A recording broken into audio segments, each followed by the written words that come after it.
Welcome to the Rimm-PODCAST, episode 34. Imagine the situation: you are waiting for your vacation and you've been working 5, 6, 7 years.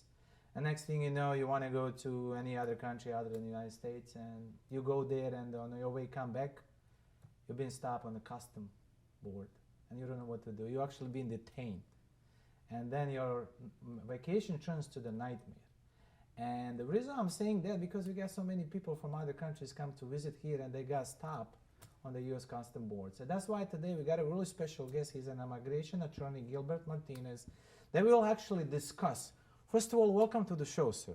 Thank you for having me. Thank you so much. I know how much it's hard getting you on the podcast because you defend the customers.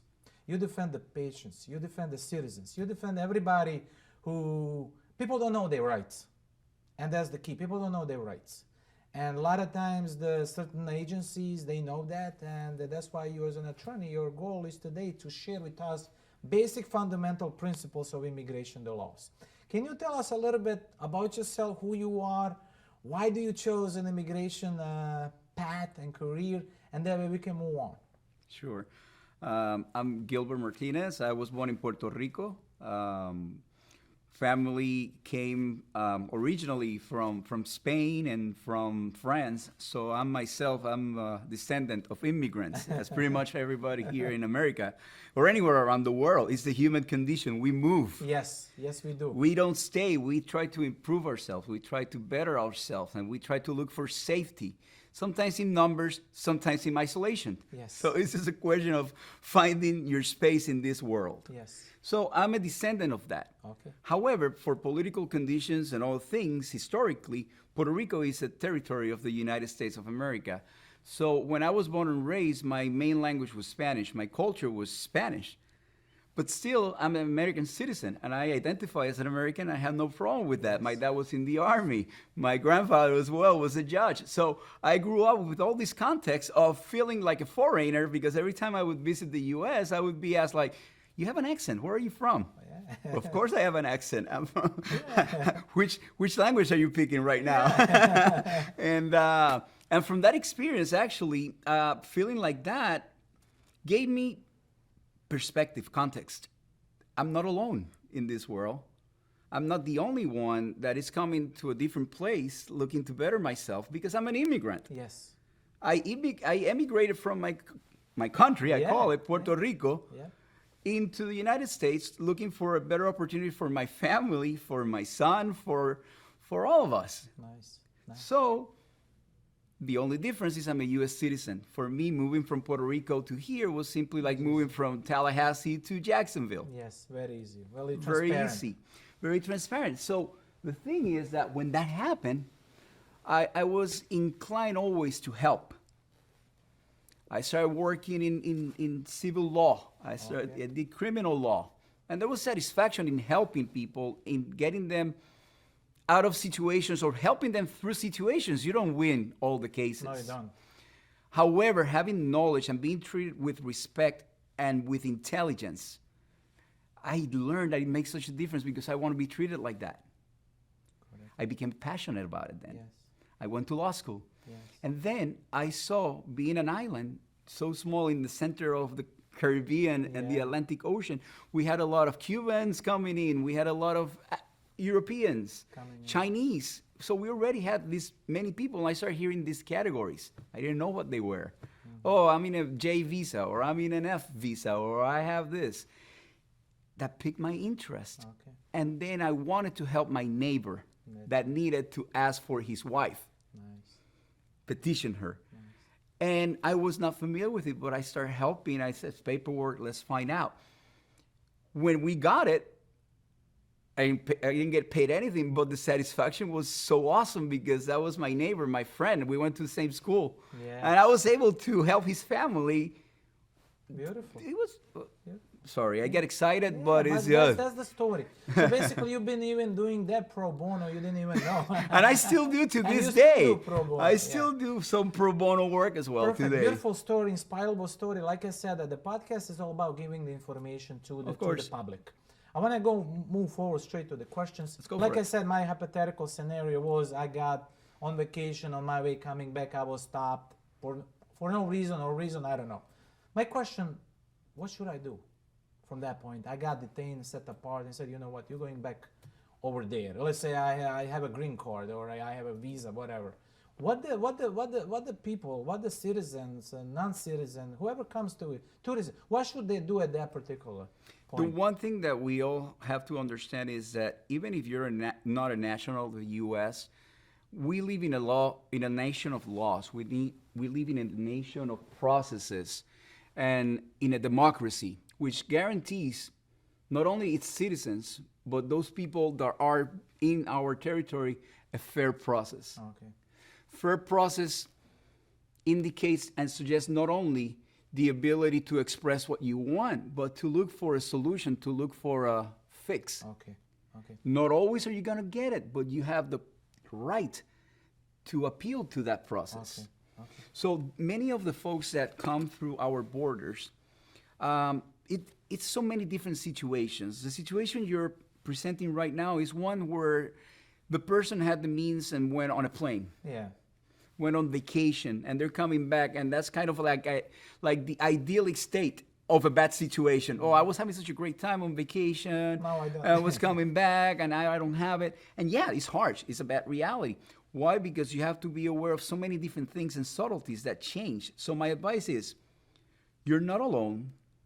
There are many organizations that are willing to take your case. Okay. They're willing to help you if you don't have the means. Okay.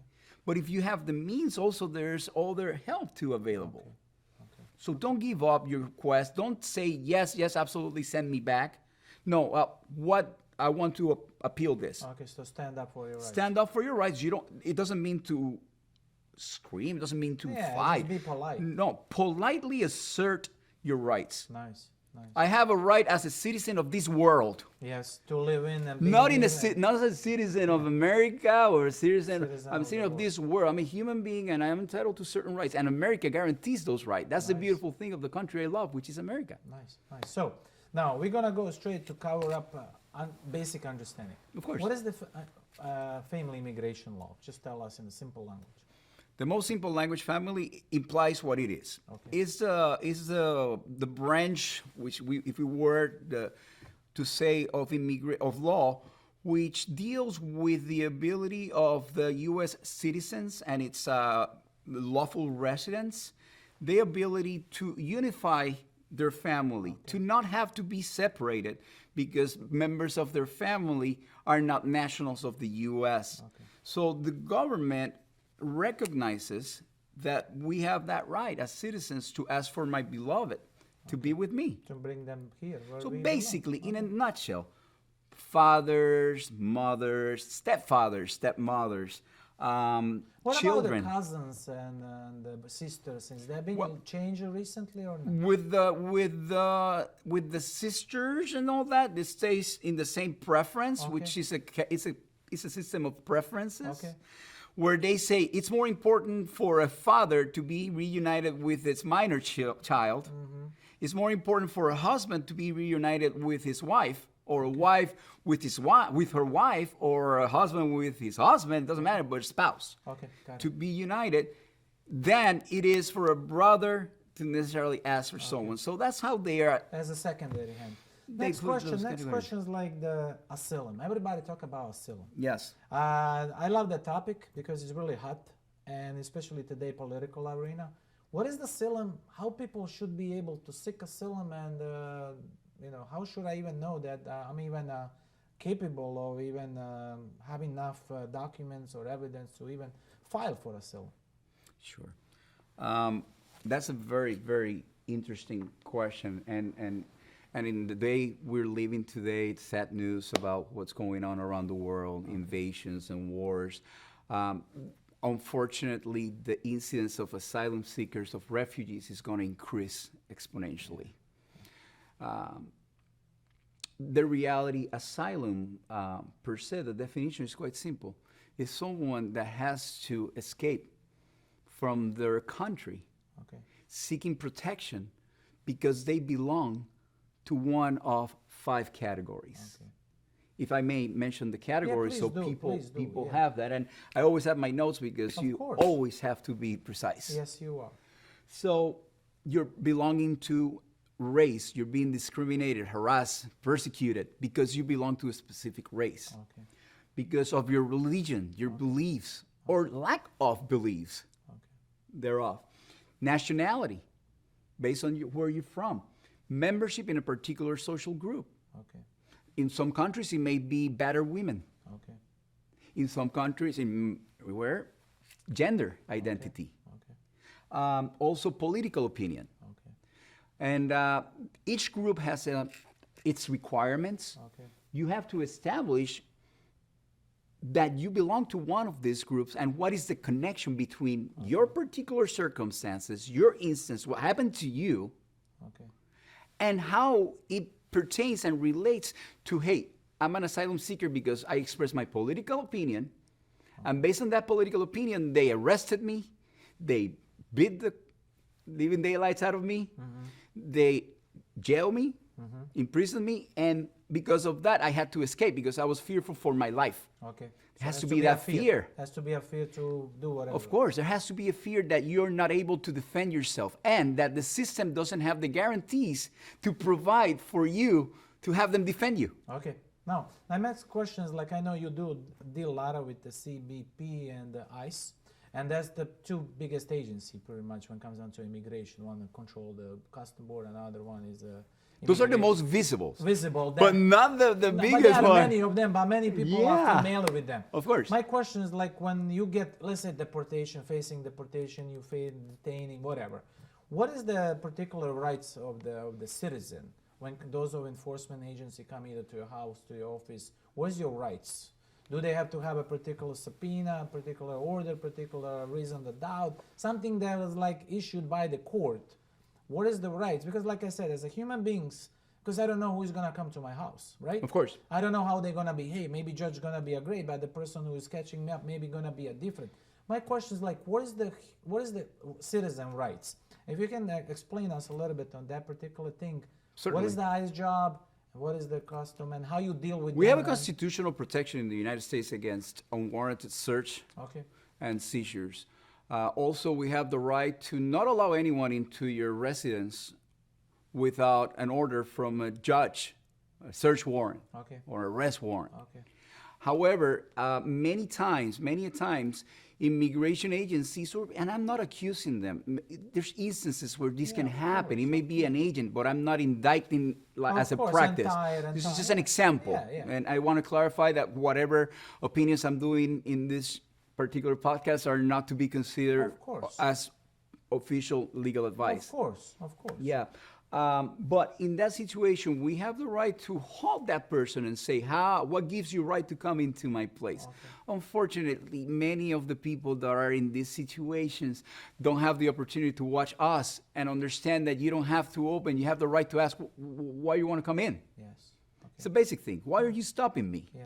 Okay. So, yes, they have the right to not let them in. Okay. But the moment they let them in, That's it. they relinquish their right. Okay. So don't become aggressive, don't become violent. They say, respectful, I'm not letting you in. So if they break down that door and all things, then all the things will activate. Okay. And you will have all the ways of defending yourself with a different tour of attorney. That's a good answer. That's a good answer, and that's just like I said, because a lot of times people don't know, because maybe part of the language or interpretation, people come here, they want to work. Who knows? Situation. We just throwing a hypothetical situation. Of course. Yeah, and we always want to give them people a base. If they have any questions, they can definitely reach out to you. A point of reference. Like Yes. sometimes by having this conversation, you may light that bulb and someone will say, oh, I know what happened to Johnny, or I know what happened to Juan. Yes, for sure. Oh, don't let them in, or don't do that. Yes. And I want to my last question, and then we'll allow you to do an additional question that you will talk to the fans. Visas. Can you just quickly say what type of visas we have? And I know there's a lot of them, but just overall, what is the visas? Of course. Visa is an authorization to come into Okay. our country. Okay. Every country in the world gives you that. Visa pretty much means is related to face, to visa. Okay. You're authorized to be here. Okay. In a nutshell. Simple language. However, how many? we have to establish two main categories. Okay. One is non-immigrant visas, like the persons that are coming for work, Okay. persons that are coming for medical treatments, JK visa too. students, Yeah, student exchange visa. students, many other people that come into the States temporarily. Vacationers, like they come to Disney. We're in Orlando, Florida. Yes, yes. The most popular visa in the Orlando, Florida area is the B1. That's for Tourist visa. tourist visa. B2 actually, I apologize. B2, B1 is for yeah. business. Oh my God, I'm indicting myself here. That's But not a problem, man. no, but the B2 is the actual vacation Visa. or medical treatment visa. It gives you like 6 months and all that. So those are examples of non-immigrant visas. Okay. But then we have also the ones that we call immigrant visas. Okay. And that's another whole bunch of them. Like a green card. Oh my Lord, yeah, a green card. But then the green card can be you can get the green card because you're married to someone, Yeah. or you can get the green card because you're a daughter or son to someone, or you can get a green card because you're an asylum seeker Okay. and you were granted asylum, or you're a Cuban under the Cuban adjustment. You see, the thing with immigration is the subtleties and the rabbit holes. I'm not special intellect. It's not that. We learn through studying, through experience. Thank God I was blessed with the opportunity to have both. Okay. And I can tell anyone that is in a situation where they have a question or doubt, please seek legal advice from an accredited professional lawyer. Okay. Avoid frauds and scams. Okay. Because that's your best bet. That's your best choice when you're facing these dilemmas. Okay. Because, yeah. Perfect. My last question, if you want to say anything to the fans, and we're gonna put you through social media, and why would you defend them? How would you do for them? And why would you do for them? Please do. It's your moment to look it up in camera and say, "This is what I am, and this is what I'm gonna do for you." Please do so. My wife loves it when I'm faced with these situations because I'm kind of bashful when it comes to that. The only thing that I can offer you is passion, is the commitment that I will not give up without a fight, and that we all are one race. We are all one human, and we need to understand that there are more things that unite us than there are things that divide us.